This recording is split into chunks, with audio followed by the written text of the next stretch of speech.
Hello. Hello.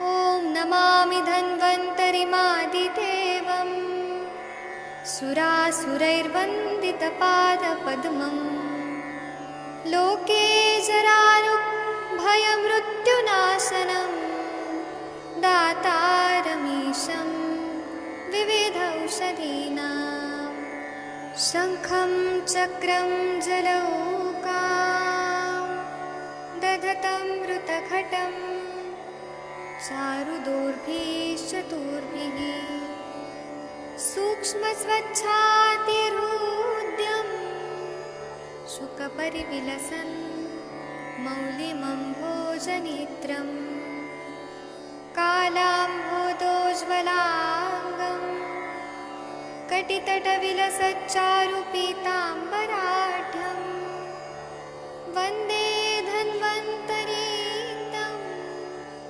निखिलगदवन् प्रौढदावाग्निलीलं प्रौढदावाग्निलीलं प्रौढदावाग्निलीलम्।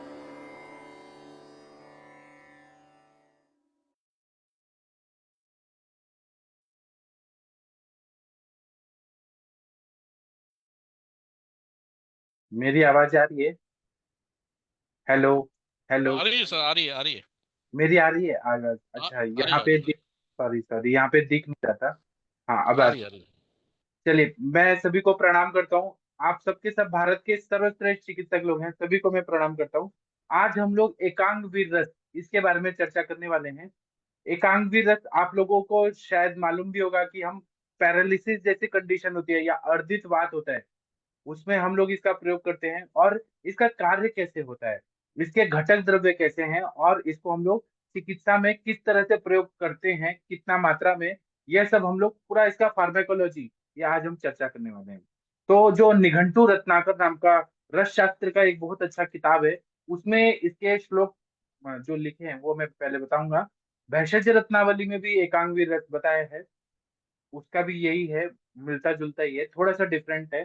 तो पहले हम लोग इसका श्लोक पे गौर करेंगे कि इसके घटक द्रव्य क्या हैं। और आयुर्वेद का ये खासियत है कि श्लोकों में सारे घटक द्रव्य बताए हैं कि उसमें इंग्रेडिएंट्स क्या क्या होते हैं। तो ऐसा बताया कि शुद्धम गंधम, मृतम सूतम, कांतम वंगम च नागकम, ताम्रम चाब्रम मृतम तीक्ष्णम, नागरम मरीचम कणाम, सर्वम एकत्र संचूर्णे भावे त्रिथि पृथक। मतलब इसमें शुद्ध गंधक लिया है, और मृतम सूतम मतलब रस सिंदूर के रूप में लिया है, या जो मारण किया हुआ है, जो है गंधक और मारण से कज्जली किया हुआ है। रस सिंदूर वाला ज्यादा प्रयोग होता है।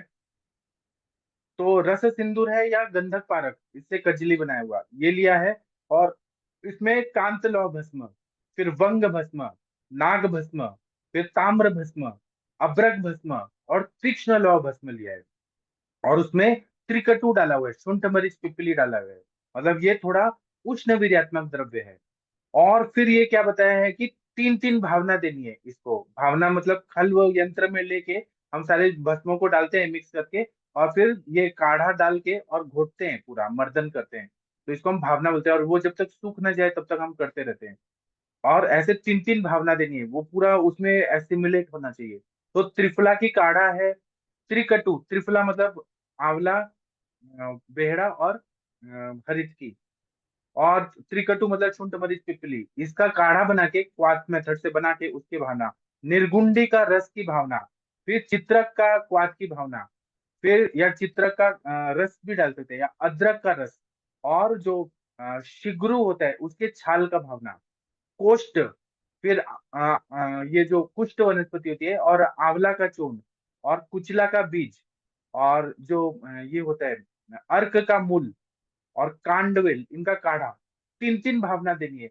अगर तीन तीन भावना देके बनाया गया तो यह एकांग वीर रस इतना पोटेंट हो जाता है, इतना पावरफुल, वीर्यवान हो जाता है कि यह कोई भी एकांग वात वाले जैसे बीमारियां हैं उसमें ये बहुत अच्छा काम करता है। लेकिन आजकल की कंपनियां जो बनाती हैं दवाइयां, वो क्या करती हैं कि सभी चून लेती हैं और सब काढ़ा डाल के और एक बार में ही कर देती हैं। ऐसा नहीं होना चाहिए।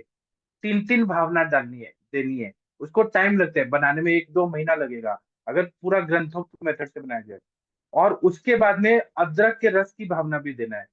जब ये हो जाता है तो फिर ये पूरा बन जाता है। फिर इसके एक एक गुंजा की गोलियां, एक एक गुंजा मतलब 125 mgm, एक एक रत्ती की गोलियां बना के रख दिया जाता है। अब ये रसकल्प है और इतने भस्म डाले हुए हैं, तो इसकी जो सवीरता विधि, मतलब ये इसका एक्सपायरी नहीं होता है। जितना ये पुराना रहेगा उतना ये ज्यादा गुणकारी रहता है। अगर 100 साल पुराना एकांगी रस मिल जाए इस मेथड से बनाया हुआ, तो वो उतना ही प्रभावशाली होता है, क्योंकि इसमें भस्म डाले हुए हैं। और उतना ही उसकी पोटेंसी बढ़ती जाती है, वीर्यवान जो मेडिसिन है वो ज्यादा बढ़ जाता है।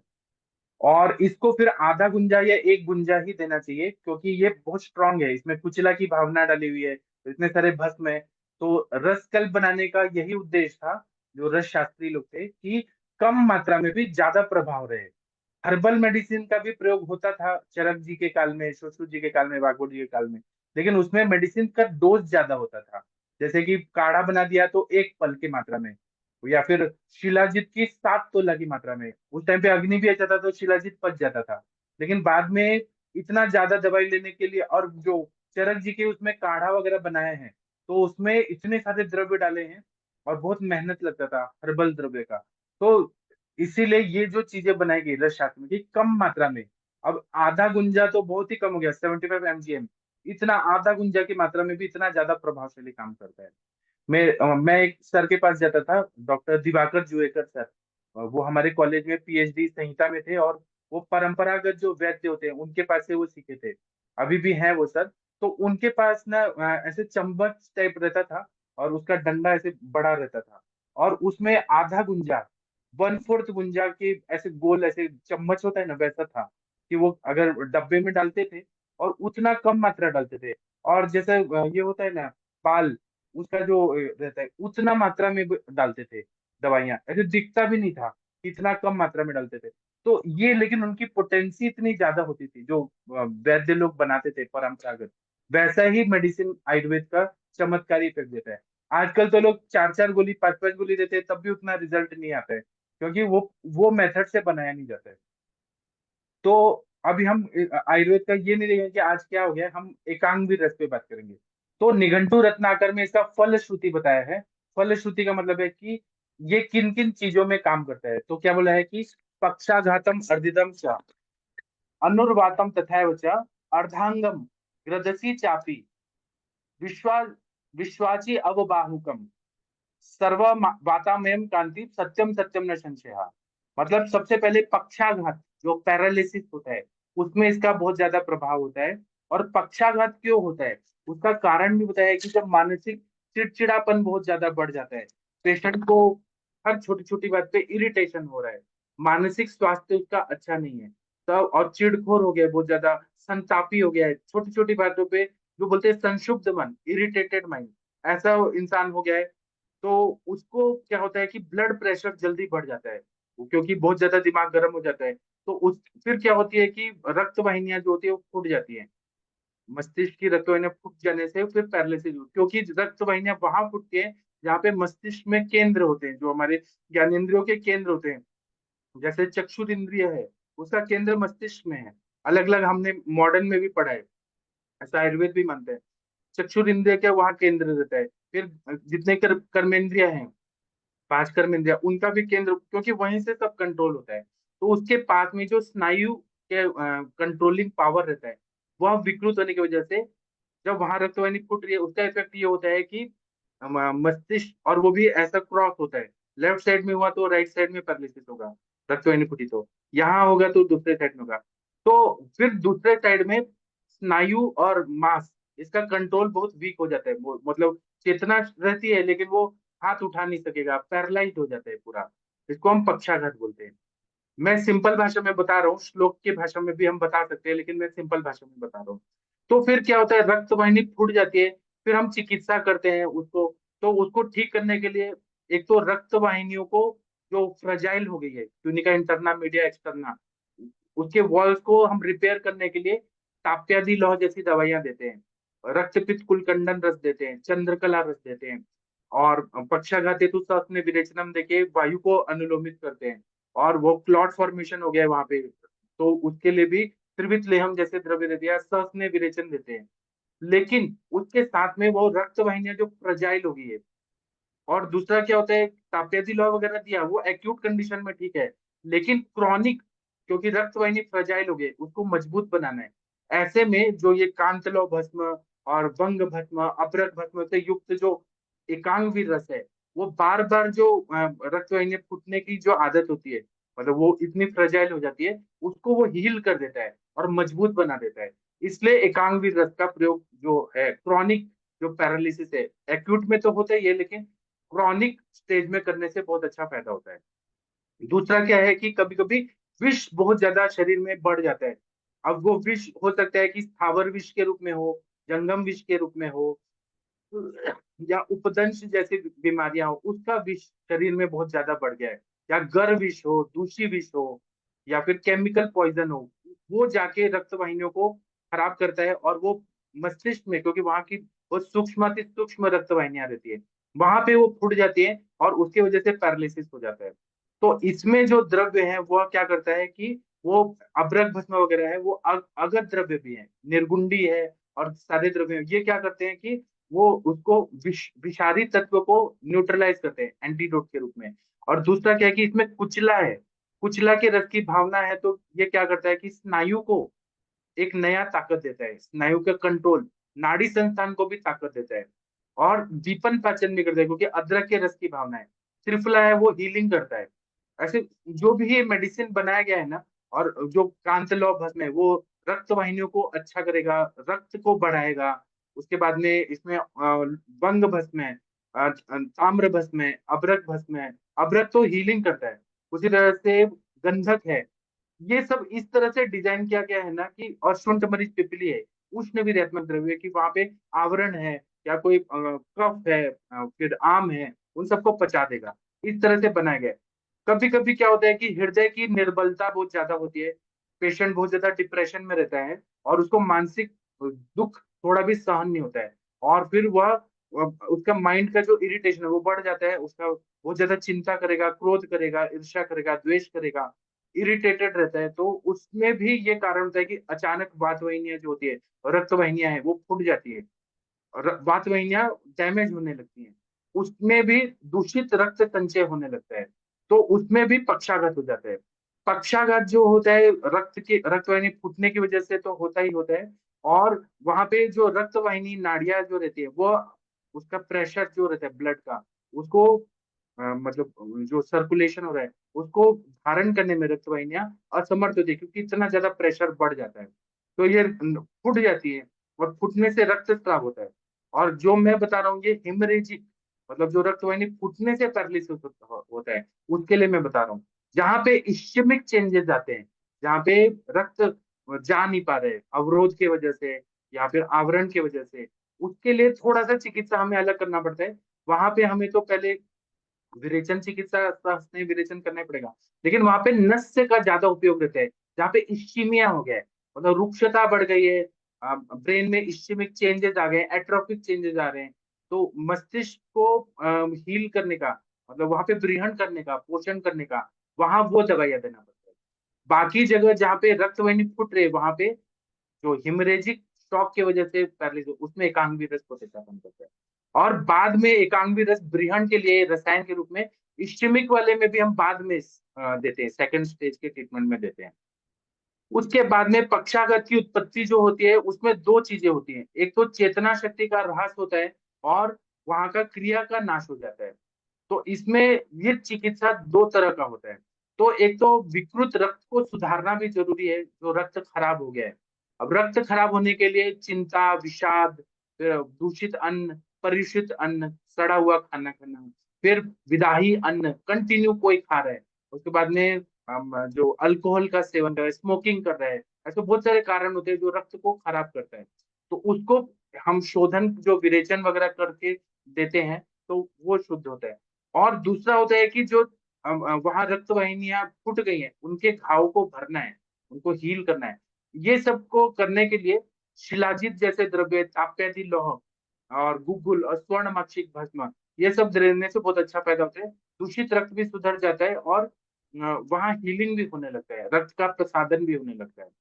और दूसरा क्या है कि कभी कभी झटके आते हैं, अपतंत्रक होता है, अपतानक होता है, आक्षेपक ज्वर होता है।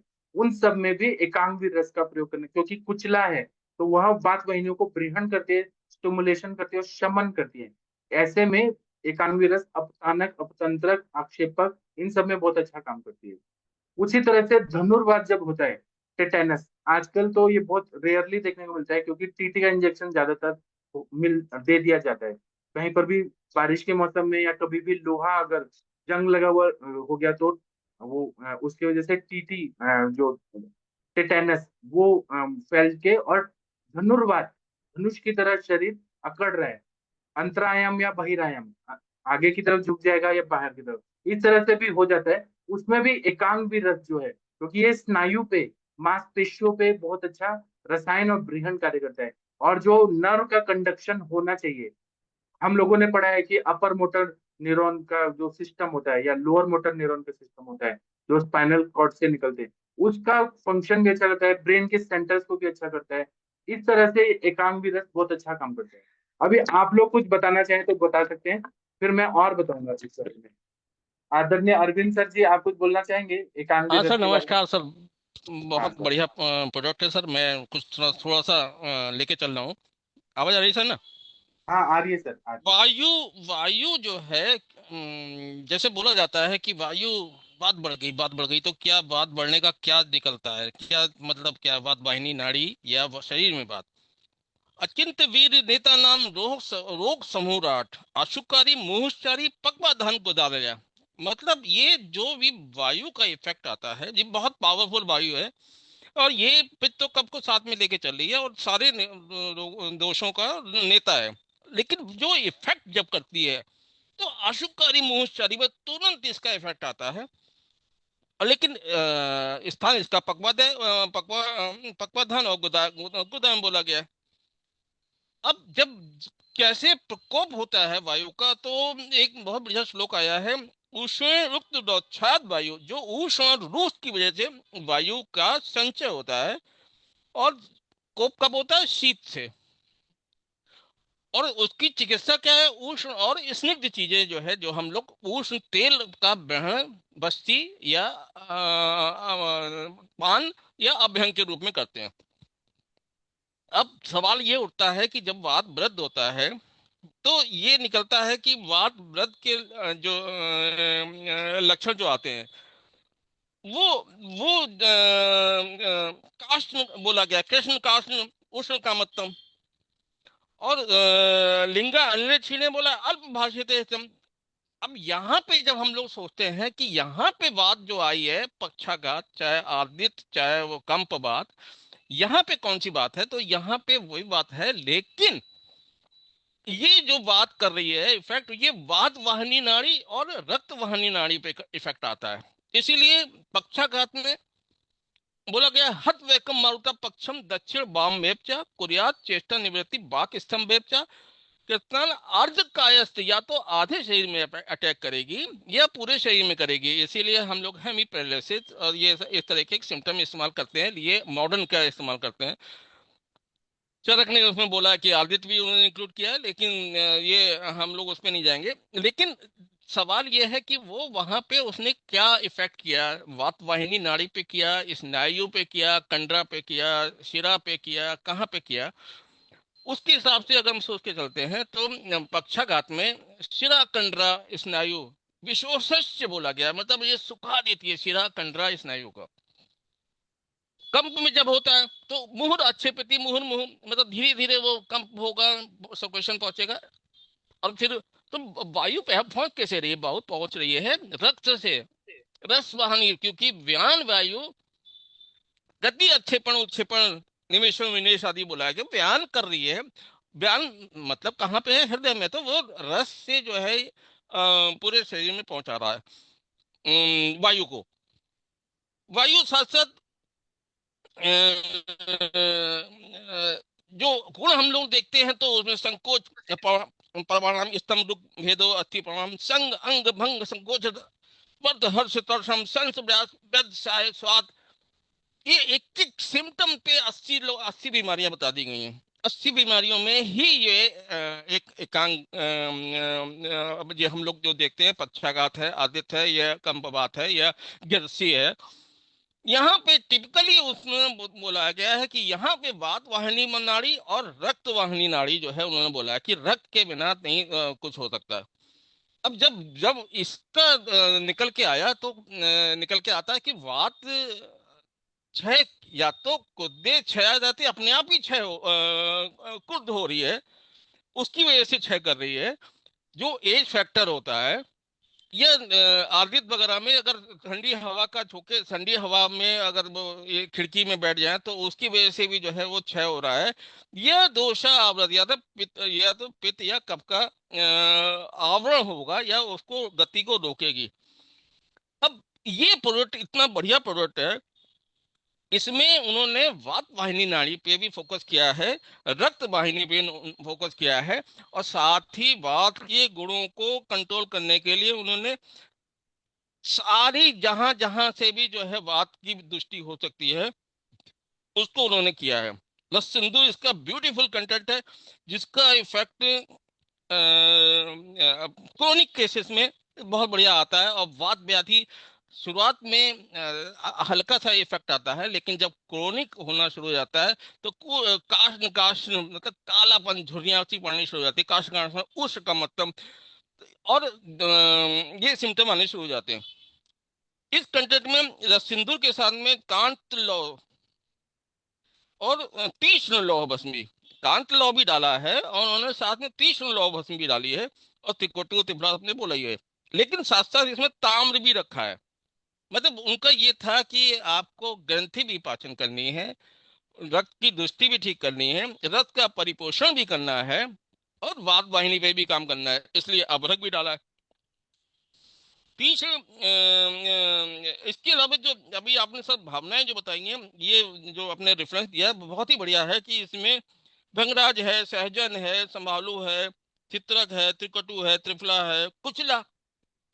कुचला वंडरफुल दवाई है। इसके साथ में जब भी कभी भी बात वाहिनी या कोई भी नर्व्स प्रॉब्लम आती है तो इसके लिए धतूरा और आग की तक की भावना दी गई है। तो इसकी वजह से इस प्रोडक्ट की ब्यूटी अपने आप में इतनी ज्यादा बढ़ जाती है कि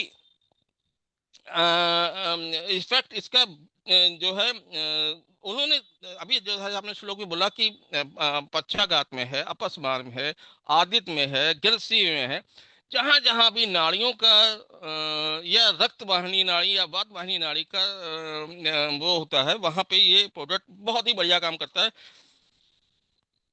नॉट ओनली ये आंखों का निस्टेगमस होता है, आंखों में पलके झपकना वाली भी प्रॉब्लम आती है कई लोगों का, यह कई सिंड्रोम हम लोगों ने पढ़े थे भी कुछ दिनों पहले, उस शक में भी ये प्रोडक्ट अपने आप में, क्योंकि इसमें रस सिंदूर अभरक के साथ में बंग और नाग भी दिया है। तो ये जो डायबिटिक पेशेंट तक में जो है इसका इफेक्ट आता है। जब भी संचालन की क्रिया नष्ट होती है, चेतना जो शक्ति होती है उसमें संचालन का क्रिया नष्ट हो जाती है, तो पक्षाघात की स्थिति, मतलब वो ना तो चेतना होगी, ना उसमें सेंसिटिविटी होगी, ना उसका, और उसके साथ साथ संचालन शक्ति उसमें नष्ट हो जाती है। उसमें ये बहुत बढ़िया है, क्योंकि इसका इफेक्ट वात वाहिनी और रक्त वाहिनी पे बोला गया है। और जो कांत लौ नाग अभ्रक है उसकी वजह से ये बहुत जल्दी इफेक्ट आता है, क्योंकि रक्त का परिपोषण भी करना है हमको, नॉट ओनली हमको जो है वहां का दर्द ठीक करना है, दर्द मतलब वक्त रुक रही है तो उसमें रक्त का रक्त का शोधन भी करना है। और साथ साथ उस जैसे आपने बोला टिनिका इंटंडा मीडिया और एक्सटेंडा, उसमें रक्त वाहिनी है, उसको पुष्ट करने के लिए उन्होंने नाग और अभ्रक आदि आकाश महाभूत आकाश महाभूत, वहां पे आकाश पृथ्वी जल की तितली हो रही है, जिसकी वजह से रुकावट हो रही है। आकाश महाभूत के लिए उन्होंने अबरक जोड़ दिया है। जब भी बात वायु दूषित होती है तो वो वायु का संचरण कम हो जाता है, और शीतकाल में शीत वायु की वजह से शीत प्रदेश में या शीतकाल में ठंडी चीजों का अधिक सेवन करने से पक्षाघात होता है। और कई बार आपने भी जैसे बोला पित्त की वजह से कि जो है रक्त वाहिनी फूट जाती है, उसमें भी जो है पित्त की वजह से, तो उसकी वजह से जो हेमरेज हो जाता है तो वो अपने आप ही उस जगह की सेंसिटिविटी खत्म हो जाती है। मानसिक स्ट्रेस बहुत बड़ा कारण होता है। और जैसे कि इसमें इस प्रोडक्ट में वात वाहिनी के साथ में वात वाहिनी को पुश करना है, और साथ साथ रक्त को सुधार करके, जैसे अभी आपने बोला कि इसमें तपेदिक, जो हम लोग रक्त को सुधारना होता है तो इसमें शिलाजीत और तपेदिक लौंग, गुग्गुल और स्वर्णमाक्षी वगैरह का इस्तेमाल करते हैं, क्योंकि हमको वो भी उसके लिए भी उन्होंने कई चीजें बोली हैं कि कैसे आपको कहाँ पे कौन सी चीज तपेदिक लोग कब देना है, स्वर्णमाक्षी कब देना है, लौह कब देना है। इस प्रोडक्ट में हम लोग को सब कुछ मिल जाता है, और इसके साथ साथ वायु का गति में सुधार भी हो जाता है। इवन स्पाइनल इंजरी वगैरह में भी, प्रमेह वगैरह में भी, और कई मतलब इसके अनुपान रूप में कई चीजों के साथ में माइग्रेन तक में जो है इसका कई चीजों के साथ में अनुपान अनुपान के रूप में। अब जब ये चीजें आती हैं तो कई बार ये दिमाग में आता है विष, कहीं से भी विष, जो दूषित विष हम लोग के शरीर में पहुंचता ही रहता है। और उसके लिए अगत द्रव्य में हम लोग इस्तेमाल करते हैं। कुटकी है, जब भी आपने बोला था एक प्रोडक्ट बहुत बढ़िया बोला था अगत में। बाकी तो कुटकी, तुलसी, मंजिष्ठा, तगर, चंपकादि, अगत वगैरह।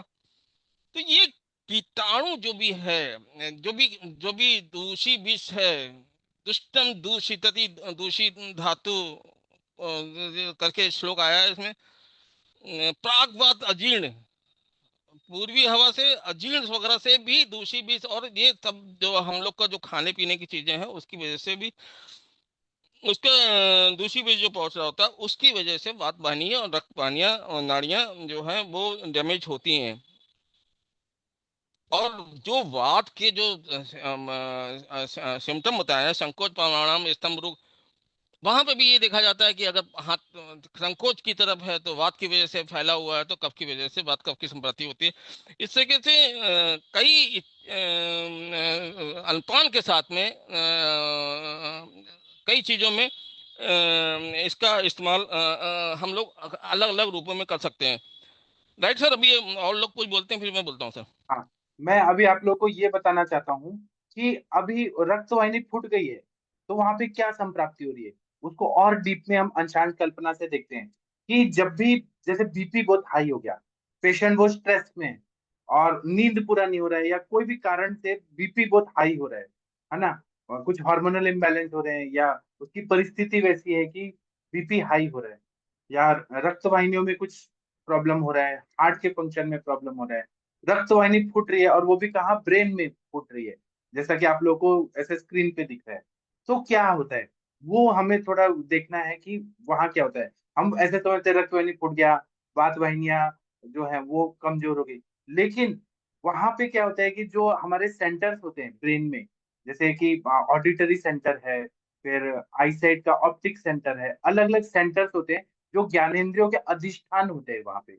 तो वहां पे अगर रक्त वाहिनी फूटने की वजह से कहीं क्लॉट फॉर्मेशन हो गया है, तो ब्लड सर्कुलेशन वहां तक नहीं होगा, वहां पर नहीं होगा।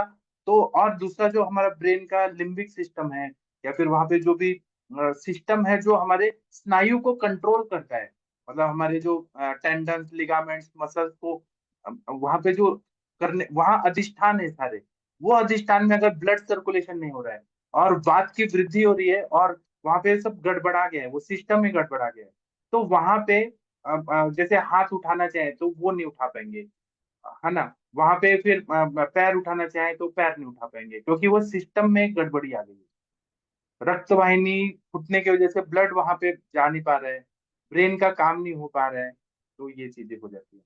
दूसरा क्या है कि पक्षाघात जो होता है वो केवल एक भाग में हो रहा है ऐसा नहीं है। अभी आप लोग को जैसे स्क्रीन पे दिख रहा है, पक्षाघात अलग अलग टाइप का होता है कि दो पैर का हो गया डिप्लेजिया, हेमिप्लेजिया हो गया वन साइड का, या एक लिम्ब का हो गया, एक हाथ का हो गया।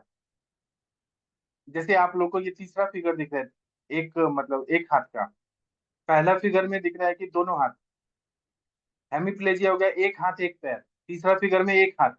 और पैराप्लेजिया में दोनों पैर और कमर के भाग का एरिया। क्वाड्रिप्लेजिया मतलब दोनों हाथ दोनों पैर, ये पूरा पैरालाइज हो जाता है। तो इन सब में स्नायु के जो काम है, स्नायु है, मांसपेशियां हैं, उनका कार्य जो होता है, चलन और अवलन वगैरह क्रिया है, वह सब बिगड़ जाता है। और उसका मेन कारण मस्तिष्क है। मस्तिष्क का ही सिस्टम खराब हो गया है तो पूरा कंट्रोलिंग पावर जो है, या मूवमेंट करने का जो सेंसरी नर्व है, मोटर नर्व है, उनका फंक्शन जो होता है वो विकृत होने लगता है। तो इन सब में एकांग रस को हम अलग अलग अनुपान के साथ देते हैं।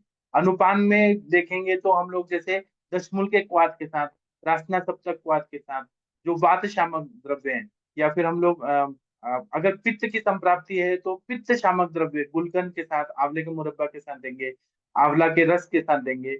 जो उसमें अनुबंध है उस दोषों के हिसाब से हम देते हैं। उसी तरह से अगर हम लोग देखें तो एक साइटिका नाम का बीमारी होता है जहाँ पे साइटिक नर्व कॉम्प्रेस होती है, जिसको हम ग्रदसी बात बोलते हैं। तो कमर से लेके अपना जो थाई रीजन है, ये जो नी जॉइंट है, अ, जानु संधि, उसके पीछे से जाके और पूरा काफ मसल से वहां तक एक एक नर्व जो रहती है वो कमर से कॉम्प्रेस होने की वजह से इंफ्लेम्ड रहती है, मतलब सूजन रहती है, और उसकी वजह से ऐसे चमक निकलता है, जैसे क्रैम्प जैसे निकलता है, बहुत पेन होता है पेशेंट को। ऐसा लगता है पैर अकड़ गए हैं। हृदयवात के पेशेंट आपने देखा होगा sciatica के, वो चलते हैं तो जैसे गीदड़ चल रहे हैं वैसे, और सुई चुभ हो रहे हैं ऐसा वेदना होने लगता है, और पूरा जकड़न होती है, स्तंभ होता है बहुत ज्यादा। तो ऐसे और बार बार स्पंदन भी होता है, और फिर टीचिंग भी होता है वहां पे, अलग अलग मतलब फड़कन टाइप की होती है। तो इस विकार को हम लोग ग्रदसीवात बोलते हैं। तो ग्रदसीवात की चिकित्सा में आयुर्वेद में हम बस्ती देते हैं, कटी बस्ती देते हैं, और फिर वहां पे एंटी इंफ्लेमेटरी जो आयुर्वेद की दवाई है वो देते हैं। तो एंटी इंफ्लेमेटरी जो नर्व पे काम करे वो कौन सी है, तो एकांग रस है। वो क्या करती है, नर्व में जितना भी इंफ्लेमेशन है नर्व में, उसको ठीक करती है और वेदना को भी शमन करती है, क्योंकि इसमें ऐसे घटक द्रव्य हैं, कांतलौ भस्म है, अभ्रक भस्म है, फिर उसके बाद में वंग भस्म है, नाग भस्म है। वो रिजुवनेट भी कर रहे हैं और इन्फ्लेमेशन को कम कर रहे हैं, सूजन को कम कर रहे हैं। त्रिकटु डाला हुआ है तो वह स्त्रोतरोध को दूर कर रहा है, आवरण को दूर कर रहा है। और बाकी निर्गुंडी के रस की भावना दी है, फिर अदरक के रस की भावना दी है, त्रिकटु और त्रिफला के, और ये जो शिग्रु होते हैं उसके रस की भावना। थोड़ा थोड़ा जो अलग अलग ग्रंथ है ना उसमें अलग अलग थोड़ा सा डिफरेंस है। अगर हम आयुर्वेद सार संग्रह देखेंगे तो उसमें थोड़ा सा डिफरेंस दिया हुआ है कि उसमें त्रिफला, त्रिकटु, चित्रक, भृंगराज बोला है, लेकिन जो निघंटु रत्नाकर है उसमें भृंगराज नहीं बोला है। उसी तरह से बाकी सब चीजें तो सेम है, केवल भृंगराज का दो ग्रंथों में एक में दिया है एक में नहीं दिया है, बस यही बात है, बाकी सब चीज कॉमन है। तो उसमें एंटी इंफ्लेमेटरी जो नर्व पे काम करे वो कौन सा है, एकांग विरस। तो हमें पैरालिसिस पे तो काम करना है, ये स्नायु को अच्छा करने के लिए। हम पक्षाघात में पहले स्नेहन देके फिर विरेचन करा रहे हैं, नस से दे रहे हैं, लेकिन स्नायु को बल देना है, नर्व को बल देना है, नर्व का फंक्शन को अच्छा करना है, ब्रेन में जो रिले हो रहा है सब कंट्रोलिंग पावर उसको ठीक करना है। जैसे कि आप लोग अभी देखा होगा कि जैसे विमान उड़ते हैं, एरोप्लेन उड़ते हैं, तो वहां पे एक एटीसी होता है, एयर ट्रैफिक कंट्रोल सिस्टम होता है।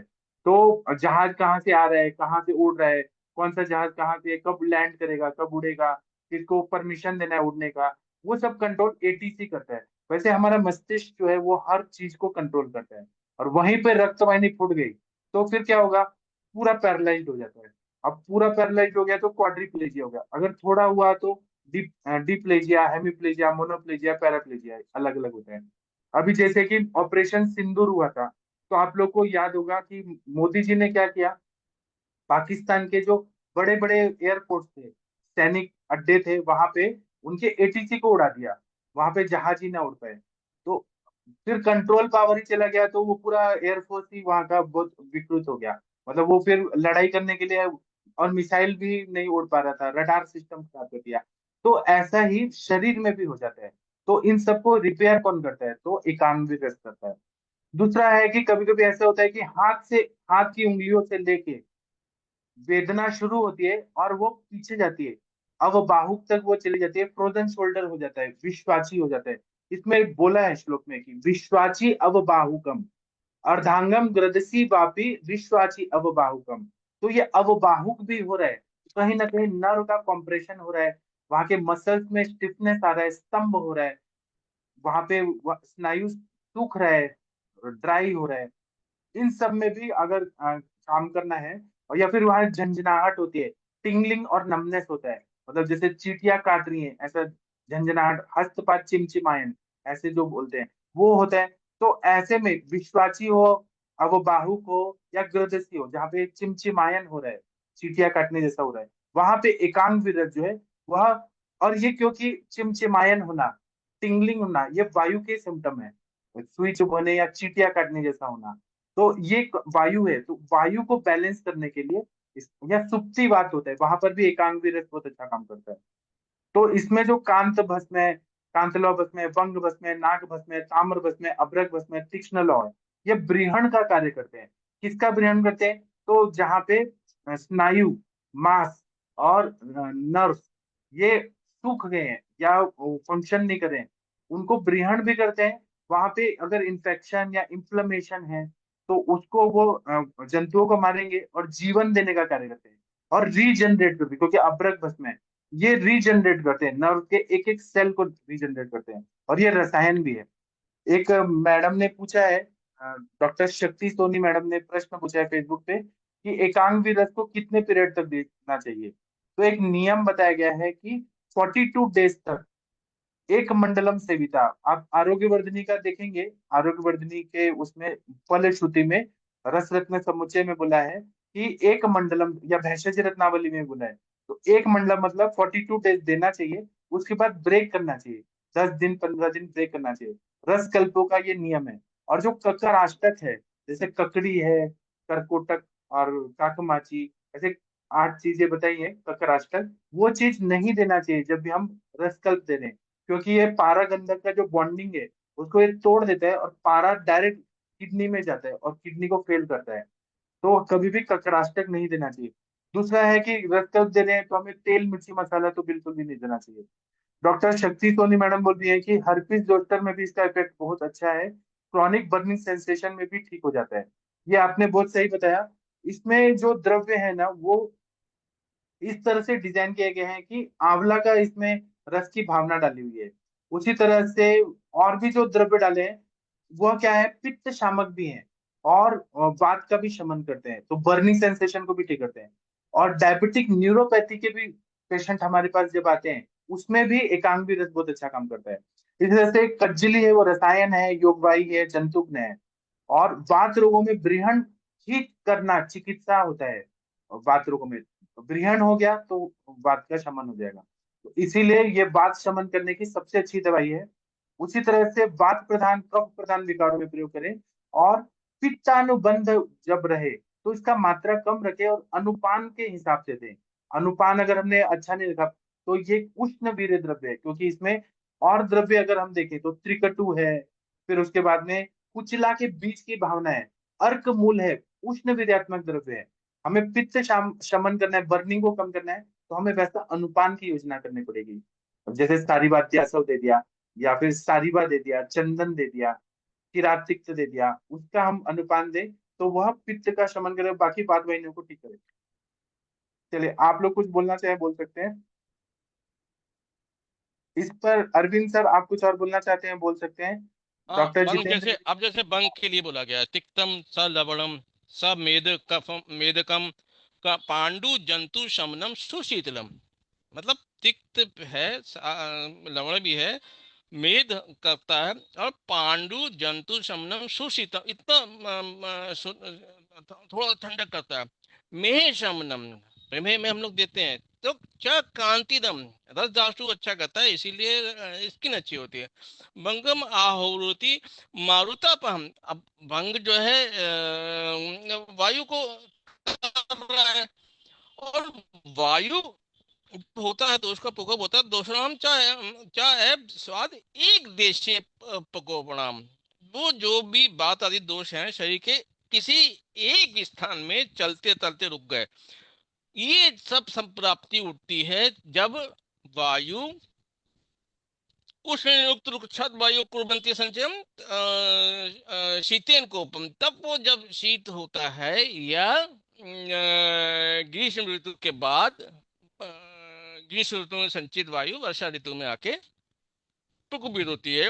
और तो एक रुक जाने से एक देश में तो वह वहां पे रोक लेते हैं, और वही बोला गया है कि दोषा नाम शरीर। सर आपका आवाज चला गया। अरविंद सर का नेटवर्क शायद चला गया। डॉक्टर अरविंद सर, शायद सॉरी, नेटवर्क। हाँ। नेट मैडम खोला नहीं था, हाँ अब मैंने हाँ। खोल लिया। हाँ, तो दोष का जो प्रकोप होता है, मैं बोला था दोषांच प्रकोप चाहे शायद एक देश प्रकोप, जब दोष वायु जो है जब प्रकोपित होती है जनरली, वैसे वायु जो पूरी शरीर में हो रही है तब वो काष्ण काष्ण तो हो रही है, लेकिन जब शिरा स्नायु की बात आती है या आपका इस तरीके से किसी एक देश में आता है जिसमें प्रकोप हो रहा है, तो वो चलते चलते रुक जाती है। रुकावट किससे होती है? या तो ग्रंथि या आपका कफ या पित्त रुकता है वहां पे, और वो जब रुकता है तो फिर वो वायु और प्रकोपित होती है, उस दोष को लेके भी चलती है, और उस दोष के साथ में करती है। बंग के लिए जैसे बोला गया तिक्तम स लवणम स मेदकम पांडु जंतु शमनम सुशीतलम, जो बंग है तिक्त भी है लवण भी है, और साथ में ये मेह शमनम है।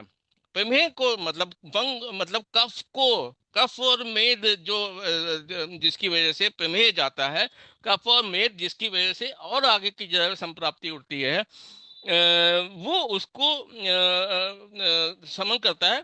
कांति दम, वो स्किन को अच्छा करता है, मतलब रस को अच्छा करता है। बंगम आहृति मारुता, मारुति उसको वायु को जो है कर रहा है, क्योंकि यहाँ पे जो इस प्रोडक्ट में जो कंटेंट है वो वहन भी कर रहे हैं।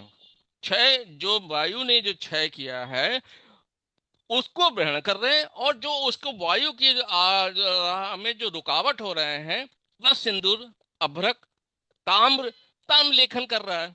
रस सिंदूर बात वाहिनी पे काम कर रहा है। अभ्रक मानसिक उसमें आकाश महाभूत पे काम कर रहा है। साथ में उन्होंने कांतलों के साथ में तीक्ष्ण लौ भी डाल दिया है। तो वो नर्व्स पे काम कर रहा है, उसके आपके रक्त वाहिनी और वात वाहिनी में होता है। अब सवाल ये उठता है कि जैसे हम लोग की क्लिनिक में क्यों एकांग वीर, हमारे पास बात गजांकुश भी है, अम्बातारी भी है, महाबात भी है, एकांग रसराज भी है। एक एक प्रोडक्ट होता है बात गजांग। अब जो रस सिंधु के प्रोडक्ट हैं उसमें बात गजांकुश, एकांगवीर, रसराज, रस राजेश्वर और नव जीवन रस, इसमें केवल केवल रस सिंदूर पड़ा है, जो अपने आप में एक सिंगल दवाई है वात व्याधियों के लिए। जब उन्होंने कहा कि तेजी जब बहुत ज्यादा बहुत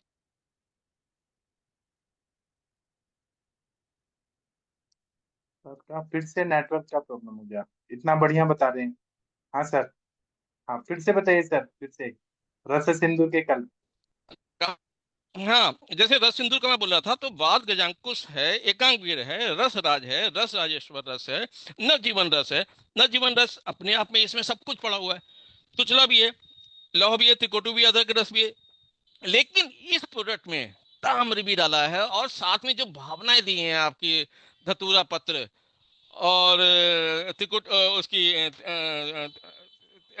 तिफला वगैरह की, सहजन की रखी है, भंगराज जैसे अभी आपने बोला कि भंगराज इसमें अलग से अष्टांग संग्रह में मेंशन है, संभालू है, आंवला भी रखा है देखिए ग्रहण करने के लिए, और आग की भावना भी है जो हम लोग पोटली में इस्तेमाल करते हैं। ये जो इस तरह की सहजन है, ये धतूरा है, आक है, एरेंड है, ये हम लोग पोटली ये यहाँ पे इस प्रोडक्ट में डाल दिया है।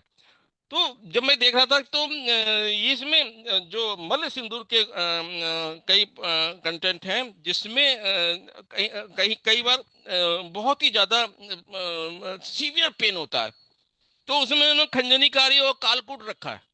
उसमें कहा कि जो है कुछ चीजें मतलब ऐसा उनको भी ज्ञान बुद्धि, उनको इतना नॉलेज थी कि ऐसे ऐसे पेशेंट आज भी आए, उस समय भी होते थे, आज भी हो रहे हैं।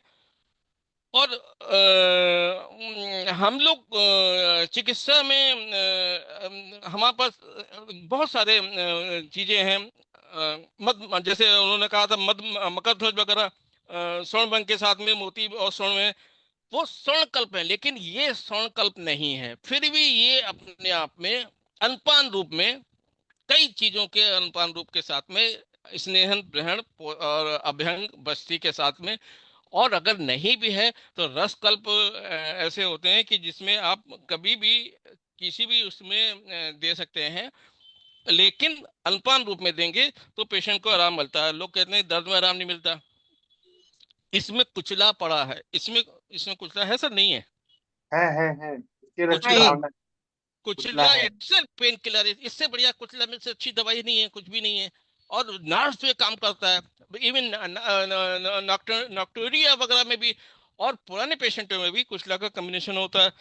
और इवन इसमें ये प्रोडक्ट ऐसा है कि आप लॉस ऑफ लिबिडो में भी दे सकते हैं, माइग्रेन तक में दिया जा सकता है, जिसमें आपका क्या कहते हैं गुलकंद के साथ में, हाइपर एसिडिटी तक में भी यह है, पथ्यादि काढ़ा के साथ में, गोदंती के साथ में, स्पाइन इंजरी में, प्रमेय में तो मैं बोला ही है। और मतलब इसके अब जो भी वात संबंधी बीमारियां हैं, जैसे मधुमेह, प्रमेय में नहीं, मधुमेह में इसकी इसका इस्तेमाल, जहां भी वात का क्षयात्मक संप्राप्ति आ रही है, यह वात के गुण संकोच परिणाम स्तंभ रुक भेदो अस्थि भेदन हो रहा है, जहां पे अस्थियां पुष्ट नहीं है, मतलब ऑस्टियोपोरोसिस की तरफ भी पेशेंट है, उसमें भी जो है ब्रहण का काम करेगा। भेदो अस्थि परमाणु संधि शूलम बात संधियों में शूल, अस्थियों के साथ में संधियों में भी शूल को ये कवर करेगा। और संग अंग भंग संकोच, मतलब आपका कहीं भी रुकावट हो रही है, संग हो रहा है, अंग भंग हो रहा है, टूट रहा है, मतलब फ्रैक्चर हो रहा है, इवन ऑस्टियोफाइट फॉर्मेशन हो रहा है। संकोच मतलब हाथ पहले से को तो हाथ फैल ही नहीं पा रहा है, या फैल रहा है तो उसमें भी दोनों की संप्राप्ति अलग होते हुए अलग अलग अनुपात के। टिटनेस धनुर्वात, जिसमें कीटाणुओं की वजह से, रक्त के कीटाणु, मतलब वो जो विष है, दूषी विष है या कोई भी कीटाणु पहुंचे, उसने स्नायु स्थित वायु को दूषित करके उस जगह को टेढ़ा कर दिया, टिटनेस हो गई है। तब इसकी उग्र अवस्था में भी जो है इसका इस्तेमाल होता है, लेकिन इसके साथ में उन्होंने कहा कालकुट रस का भी इस्तेमाल करें। तो इस तरीके से ये प्रोडक्ट अगर हम वायु को स्नायु और कंडरा और शिरा के रूप में लेके चलते हैं, उसके उस बीमारियों में ये प्रोडक्ट बहुत ही बढ़िया ब्रहण, पोषण, रक्त प्रसादक, वात वाहिनी नाड़ी और रक्त वाहिनी नाड़ी, और उस स्थान को रीजनरेट करने का काम करने के लिए रक्त एकांगी रस से अच्छा प्रोडक्ट नहीं है सर। Thank you sir. हाँ, और मैं आप लोगों को कुछ और भी बात बताना चाहता हूँ। कुछ एग्जाम्पल से सिंप्लीफाई करके मैं बताने का कोशिश कर रहा हूँ कि आप लोगों उससे ने ये। पहले मैं कुछ पूछूं क्या? हाँ, पूछिए पूछिए। डिस्टर्ब नहीं हो रहे हैं ना आप? नहीं नहीं नहीं, पूछिए पूछिए। नहीं, मुझे ये पूछना है कि हम कौन से अवस्था में, पक्षाघात के कौन से अवस्था में हाँ, देंगे? वही क्योंकि मैं हमारे बताना चाह सामने रहा अनेक पर्याय होते हैं ना, तब महावात विध्वंस होता है, बृहत्वात चिंतामणि होता है, वात गजांकुश है, कि एकांगवीर या समीर पन्नग देंगे। वो कैसे हम, या भल्ला तक हूँ। का कुछ कल्प यूज वही करेंगे? मैं उसी को आगे एग्जाम्पल से बताने का सोच रहा था। मैं अभी ओके बता देता हूँ, फिर आप फिर प्रश्न पूछिए। ओके। अभी आप लोगों ने देखा होगा कि भारत की सेना जो है, इंडियन नेवी, फिर इंडियन एयरफोर्स, इंडियन आर्मी, ये सब मिला के अगर देखा जाए तो हमारे भारत की पूरी सेना 15-20 लाख है। तो उसमें मतलब 12 लाख तो आर्मी के ही जवान है हमारे। तो उसमें बीच में मोदी जी ने एक नया कॉन्सेप्ट लाया कि अग्निवीर। अग्निवीर जो है वो पूरे भारत के शायद 40,000 लोगों को अग्निवीर, जो यंग बच्चे हैं उनको लाया गया। अब यंग बच्चे हैं उनको 5 साल का करके और फिर रिटायरमेंट देना दिया जा रहा है, और बाद में उनको कहीं कहीं सर्विस दिया जा रहा है। उसमें 10% को ही आर्मी में आगे रखा जाएगा, बाकी को रिटायर कर दिया जाएगा। अब ये अग्निवीर का क्यों रखा गया? क्योंकि यंग बच्चे जो हैं वो दुश्मन के सामने ज्यादा एग्रेसिवली फाइट कर सकते हैं। बूढ़े लोग जो हैं, जो 30-35 साल के जवान हैं, वो उतना एग्रेसिवली नहीं कर सकते हैं। लेकिन जो अनुभवी लोग जो हैं, बूढ़े लोग भी हैं, 35-40-60 तक के लोग, उनका अनुभव बहुत अच्छा है। उनका डिसीजन और उनका क्लेवरनेस और जो भी चीजें हैं ना, और मतलब जो सस्टेन करते हैं लॉन्ग टर्म में, वो कौन करते हैं? तो अनुभवी जो आर्मी के सोल्जर्स होते हैं, एयरफोर्स के पायलट्स होते हैं। पायलट्स का भी ऐसा ट्रेनिंग होता है कि उन्होंने राफेल को 3,000 घंटे उड़ा दिया, तो वो ज्यादा अनुभवी है, उसको पता है कि कब क्या डिसीजन लेना है। ऐसे जो इंडियन एयरलाइंस के, जो एयर इंडिया के जो पायलट होते हैं, जितना अनुभवी होता है वो उतना ज्यादा मतलब सस्टेन करता है। तो ऐसे ही हमारे शरीर में जब जैसे कि प्राइमरी एक्यूट स्टेज में रक्त वाहिनी फूट गई, तब हमें कुछ ऐसी द्रव्य देना पड़ता है जो अग्निवीर की तरह काम करे, तुरंत हीलिंग करे। वहां पे लॉन्ग टर्म वाले नहीं देंगे, अनुभवी नहीं देंगे, वो बाद में देंगे। पहले प्राइमरी स्टेज में हम क्या देते हैं? ताप्यादी लौ देते हैं, स्वर्ण माक्षिक देते हैं, फिर उसके बाद शिला जैतु के कल्प देते हैं, गुगुल कल्प देते हैं। तो वह मतलब फास्ट एक्टिंग भी रहते हैं और तुरंत काम करते हैं। लेकिन हमें वो जैसे अग्निवीर है, वो लंबी लड़ाई का युद्ध नहीं लड़ सकते हैं। ऑपरेशन सिंदूर था, उसमें अनुभवी लोग चाहिए थे कि पाकिस्तान का कहाँ कहाँ ठिकाना है, कहाँ कहाँ करेंगे तो आतंकवादी भी मरेंगे और पूरा सिस्टम पूरा ब्लॉक हो जाएगा, फिर वो कुछ नहीं कर, वहां अनुभव चाहिए। ऐसे में एकांग वीर जैसे जो द्रव्य हैं, वो क्या करते हैं? लॉन्ग टर्म में सस्टेन करने वाले होते हैं, लॉन्ग टर्म में मजबूत बृहद और रसायन, ये सब करने वाले। बृहन का मतलब है कि रक्त वाहिनियों को भी हीलिंग करेंगे और वात वाहिनियों को भी हीलिंग करेंगे, और वो मजबूत करेंगे कि बार बार फूटने की क्रिया है वो ना हो। ऐसे मेरे पास बहुत पेशेंट है जो इकोस्प्रिन ले रहे हैं, मतलब उनका हार्ट अटैक आया, स्टेंट बिठा दिया और इकोस्प्रिन ले रहे हैं, उसके वजह से रक्त बहुत पतला हो गया, रक्त वाहिनियां भी फ्रेजाइल हो गई और ऊजिंग होने लगा, कहीं कहीं क्लॉट होने लगा। ऐसे में क्या दें? तो एलोपैथी साइंस के पास दूसरा दवाई दे देते हैं, लेकिन वो ऊजिंग को रोकने का कोई दवाई नहीं है। ऐसे में हम एकांग भी रख देते हैं, नस्य देते हैं, महाकल्याण घृत देते हैं, अभ्रक भस्म देते हैं, सहस्त्रकुटी। ये सब क्या करता है? वो पूरा हील कर देता है वो चीजों को और मजबूत बना देता है। तो मैंने सैनिकों के हिसाब से आप लोग को बताया। और महावात विध्वंसक है, जहाँ पे मांसपेशियों में अकड़न आ रही है, बहुत ज्यादा जकड़न आ रही है, वहां पे महावात विध्वंसक काम करता है। जहाँ पे रक्त वाहिनियों पे काम करना है, वात व जो संज्ञा के केंद्र है उन पे काम करना है, स्नायु पे काम करना है, मांसपेशियों पे, रक्त वाहिनी पे काम करना है, वहां पे एकांग भी रस देते हैं।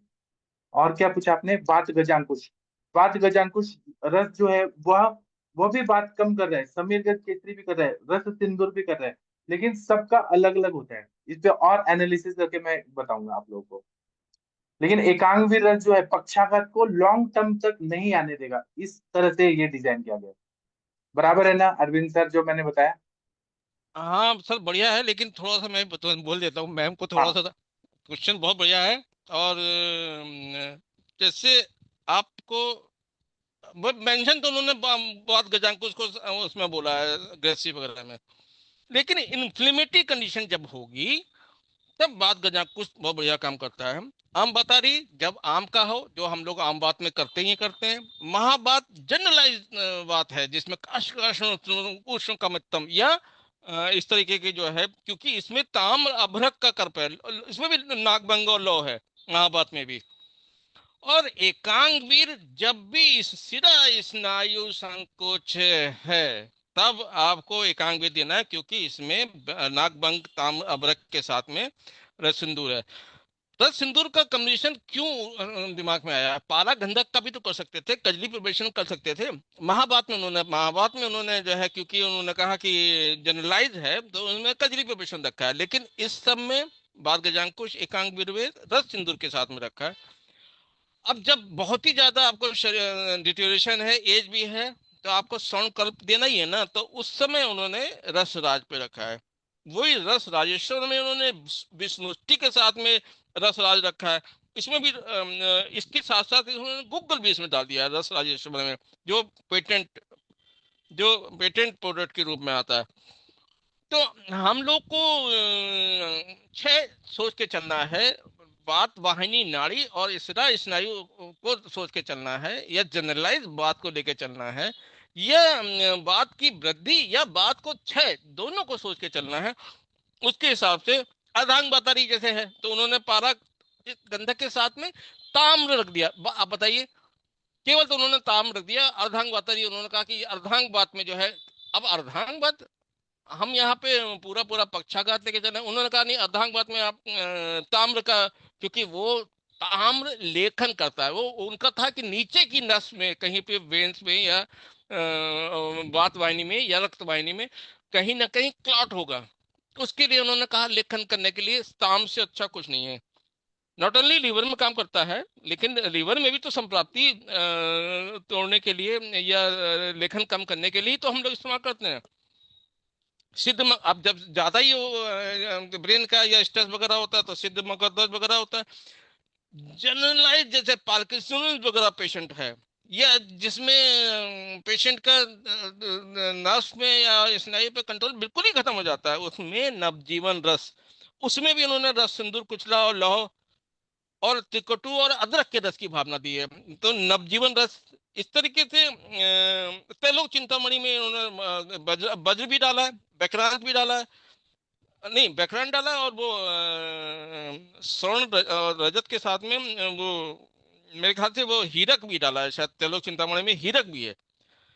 पालसी न्यूरॉन टैबलेट एक आती है आजकल के, उसमें परिवेक की जो अपने आप में बहुत ही बढ़िया। सर्वतोर भद्र जो हम लोग बहुत ज्यादा फ्रिक्वेंटली इस्तेमाल करते हैं, उसमें भी रसुंदर। तो ये इस तरीके से प्रोडक्ट उन्होंने डिजाइन किए हैं जो हम लोग सर्वांगवाद, एकांगवाद, स्नायुगत बात, आमाशयगत बात, पक्वाशयगत बात, रसगत बात, रक्तगत बात, त्वचागत बात, इस तरीके से हम लोग डिफरेंट डिफरेंट अनुपान के साथ में उसको इस्तेमाल कर सकते हैं। मैंने सर कोशिश तो की है, लेकिन मैम हाँ, मैं और आपको और सूक्ष्म से सूक्ष्म बताता हूँ। जो आपने बताया कि रस सिंदूर वाले कल्प, वो क्या काम करते हैं? तो रस सिंदूर खुद ही उष्ण विद्य और रसायन द्रव्य है, और इसका वैवाही और विकासी गुण है, मतलब सूक्ष्म से सूक्ष्म रक्त वाहिनी कैपिलरीज तक जाता है, नर्व एंडिंग तक इसका काम होता है, और यह रक्त की गति को अच्छा कर देता है, रक्तगत दोष को। भारत की निर्गंध मूर्छना में बोला गया ना सबसे लाइटेस्ट है। हाँ, और हृदय को भारत बल देता भारत है। फिर भी काकरष्टक का जो वजह से थोड़ा सा दिक्कत हो जाती है, लेकिन रस सिंदूर मल सिंदूर ये लाइटेस्ट है, मतलब सूक्ष्म सूक्ष्म बिल्कुल जो आपने बोला ना, क्योंकि निर्गंध मूर्छना है ये सब। हाँ हाँ, और क्या है, इतना वो नहीं है, कज्जली नहीं करेगा। पारागंधा का उतना नहीं है उसमें, मतलब हम केवल घोट देते हैं, लेकिन रस सिंदूर बनाने के लिए हमें कुपित पक्व वो करना पड़ता है, तो ये कितना सूक्ष्म है, लाइटेस्ट, आपने सही बताया, नैनो ऊपर की तरफ, पार्टिकल। सबसे ऊपर की तरफ जाके जो है चिपकता है, उसको खोद के हाँ निकालना पड़ता है, सबसे ऊपर सबसे लाइट है। और हाँ बहुत कम मात्रा में, बहुत रत्ती आधी रत्ती की मात्रा ही सफिशिएंट होती है, और सारे बातों को लेके चलता है। मतलब आपकी अगर संप्राप्ति खाबेन वो अवरोध मतलब ग्रंथि है या कहीं रुकावट है, उसको ये डिजॉल्व करने के लिए रस सिंदूर का प्रोडक्ट या मल सिंदूर या पंचसूत या इस तरीके की चीजें इस्तेमाल करनी चाहिए सब हम लोग को। जी। और और प्राणवायु के ऊपर ज्यादा रस सिंदूर का कार्य है, क्योंकि उरस्थान पर ही काम करता है। और बराबर। हेमिप्लेजिया या ऊपर की तरफ जाएगा मैम, एकांग जितना भी है ऊपर पक्ष। की तरफ जाएगा, नीचे नहीं जाएगा। हाँ जितने भी लाइटेस्ट अग्नि संदिग्ध, जितना ज्यादा अग्नि होगी उतनी प्रोडक्ट हाँ ऊपर की तरफ, ऊपर की जितनी भी बीमारियां होंगी, नीचे की तरफ की नहीं। तो हाँ हाँ उसमें ना। प्राणवाह और मनोवाह, ये ब्रेन की कोई भी बीमारी हो उसमें काम करेगा। हाँ, और जो मगर स्टीम चेंजेस प्राणवायु आ के रहे हैं। ऊपर काम होता है ज्यादा, प्राण ऐसा वायु मुझे पे काम होता है जहाँ जहाँ प्राण वायु का कार्य नहीं हो रहा है। क्योंकि हाँ इंद्रियों उसी का हाँ तो काम है, प्राण हाँ वायु का ही तो काम है। हाँ जो पूरे शरीर में ऑक्सीजन सप्लाई होना, स्टीवन छपटू श्वास सारे आहार सारी आदि कर्म है, क्रियाओं को श्वास करना। भी करता है, आहार भी। हाँ, सारे पूरी ज्ञानेंद्रियों की क्रिया, कर्मेंद्रियों की क्रिया प्राण वायु ही तो कर रहे हैं। प्राण वायु करता है। हाँ, और तो ये एकांगवीर, आप दोनों के बातों से ऐसा निष्कर्ष आता है कि वो अवरुद्ध वायु पे भी काम करेगा और और उससे भी तो क्षयात्मक संप्राप्ति में भी काम क्योंकि करेगा। इस्टेमिक चेंजेस आ रहे हैं जहां पर, तो यहाँ पे हाँ रस सिंदूर का कल्प है, कुचला वगैरह डाला हुआ है, तो ये हाँ रक्त की गति को बढ़ा देगा। जहाँ पे ब्लड जा नहीं पा रहे, उसकी गति को बढ़ाएगा, रक्त का दोष को नष्ट कर देगा, अवरोध को दूर कर देता है, और हृदय को बल देता है, और पूरा वो सर्कुलेटरी सिस्टम को ताकतवर बना देता है। इसलिए इसका प्रयोग होता है। और ये दूसरा क्या है कि शरीर के अंगों की क्रिया को बढ़ा देता है, स्टिमुलेशन भी दे रहा है, क्योंकि इसमें कुचला डाला हुआ है। और फिर अर्कमूल जो विष विष तत्व वाले द्रव्य डाले हैं, वो क्या सूक्ष्माति सूक्ष्म है, उसकी पोटेंसी को बहुत हाई लेवल तक लेके जाती है। ब्रीहन करने के लिए देखिए भस्म डाल दिए गए, इसको जाने के लिए, गामित्व के लिए भावना दे दी गई, कुचला अर्कमूल वगैरह की। कितना बढ़िया द्रव्य है ये। चलिए, आप लोगों को कैसा लगा आज का सेशन? बहुत बहुत अच्छा लगा सर। हाँ, बहुत जितेंद्र। अच्छा रहा सर, और आप दोनों ने बहुत अच्छे से बताया इसको। आ, मैं एक ही चीज बताना चाहूंगी सर, पूछना भी हाँ चाहूंगी कि इसमें जो क्षोभ की स्थिति आती है मानसिक, तो हाँ उसमें जो हमारी वात नाड़ियां हैं, रक्त वाहिनियां हैं, वो क्षोभ उत्पन्न करती हैं बार बार। तो उसके लिए जो बल्ले के लिए डाला गया है इसमें, जो रक्त को सुधार करके जो शिलाजीत इत्यादि लौह स्वर्ण मार्गशीट, ये बहुत अच्छा काम करता है। और जैसे रिपीट होता है सर, कभी कभी जो रिपीट हो जाता है उसमें फिर से पुनश्च उसमें झटके आने लगते हैं पेशेंट को। अदरक भस्म डाला हुआ है, वंग हाँ, डाला तो है। उसमें भी इसका बहुत अच्छा है। बस ये वात और कफ में तो हम आंख मूंद के इसको दे सकते हैं। जैसे पित्तज है, कहीं अनुबंधित है या आवरणजन है, तो उसको थोड़ा सोच करके हमको अनुपान भेद बदल करके और सभी में इसको स्वतंत्र रूप से दे सकते हैं सर। ये जो अभी अपना हंटिंगटन कोरिया वाला जो पेशेंट था, उसमें मैं इसको हाँ बहुत अच्छे से चलाई हूँ। और जो ब्लड वेसल्स उसके जो उसमें अवरुद्ध थे, तो उसमें बहुत अच्छा काम किया ये। और जैसे एकांगवात में या फेशियल पैरालिसिस जैसे होता है, उसमें तो स्वतंत्र रूप से चलाते हैं। बस वही अनुपान भेद, और आपने तो बहुत डिटेल में बता दिए सर इसका जो है। और बहुत बहुत थैंक्स सक्सेना सर का भी। आते हैं तो पूरे हमारे ग्रुप में ओज भर जाता है। Thank you sir. Thank you ma'am, thank you.